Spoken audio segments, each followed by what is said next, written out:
അസ്സലാമു അലൈക്കും വറഹ്മത്തുള്ളാഹി. ഫിറോസ് കുന്നംപറമ്പിലാണ്. ഓരോ ദിവസവും വേദന തിന്ന് ജീവിക്കുന്ന ഒരു പൊന്നു മോനാണ് അനീസ്. മാരകമായിട്ടുള്ള രോഗം ബാധിച്ചിട്ട് കഴിഞ്ഞ ദിവസമാണ് അവൻ്റെ നാവ് മുറിച്ചു മാറ്റിയത്.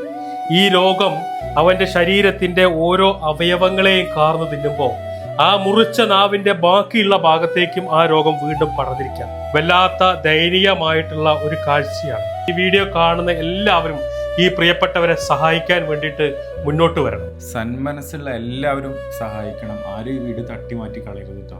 നമ്മളൊക്കെ നിങ്ങളെ മുമ്പിൽ വന്നിട്ട് ഇങ്ങനെ യാചിക്കണം എന്താണെന്ന് വെച്ച് കഴിഞ്ഞാൽ അവരൊക്കെ അത്രയും അവസ്ഥ ഉണ്ടാകും. നമ്മളെ കൊണ്ടൊക്കെ കൂടുന്ന രൂപത്തിലൊക്കെ നമ്മളെല്ലാവരും ഹെൽപ്പ് ചെയ്തിട്ടുണ്ട്. ഞാൻ വീഡിയോ ചെയ്യുമ്പോൾ തന്നെ ഒരുപാട് ആൾക്കാർ പൈസയുടെ കാര്യങ്ങളൊക്കെ എനിക്കിങ്ങനെ മെസ്സേജ് അയക്കലുണ്ട്. അപ്പോൾ 20ഓളം സർജറി നാവിന് കഴിഞ്ഞു കേട്ടോ. അതുപോലെ തന്നെ മൂക്കിനിപ്പോൾ 4ാമത്തെ സർജറിയാണ് ഈ വരുന്ന 3-ാം തീയതി. നമ്മളൊക്കെ ഒരുപാട് അസുഖങ്ങൾ നമ്മൾ കേട്ടിട്ടുണ്ട്. ഒരു ഓപ്പറേഷൻ അല്ലെങ്കിൽ 2 സർജറി അല്ലെങ്കിൽ അത് ചെയ്യുന്ന റെഡി ആവുമെന്നൊക്കെ. പക്ഷേ ഇത് കുറേ സർജറി ആയിട്ട് ചെയ്യുന്നു. നമുക്ക് നമ്മളെ അനീസ് മോനെ രക്ഷിക്കാൻ എത്ര സർജറി ചെയ്തിട്ടാണെന്നുണ്ടെങ്കിലും നമുക്ക് ചെയ്യാതിരിക്കാൻ പറ്റില്ലല്ലോ. ചെയ്തല്ലേ പറ്റുള്ളൂ. നിങ്ങളെ കൊണ്ട് കഴിയുന്ന രീതിയിൽ നിങ്ങൾ സഹായിക്കുക, പ്രാർത്ഥിക്കുക. ഞാൻ നേരത്തെ വീഡിയോയിൽ തന്നെ പറഞ്ഞിട്ടുണ്ട്, എത്ര വീഡിയോ ചെയ്യാനാണെന്നുണ്ടെങ്കിൽ ഞാൻ തയ്യാറാണ്. 9 വയസ്സായ കുട്ടിയെ നിങ്ങളൊന്ന് കണ്ടു നോക്ക്.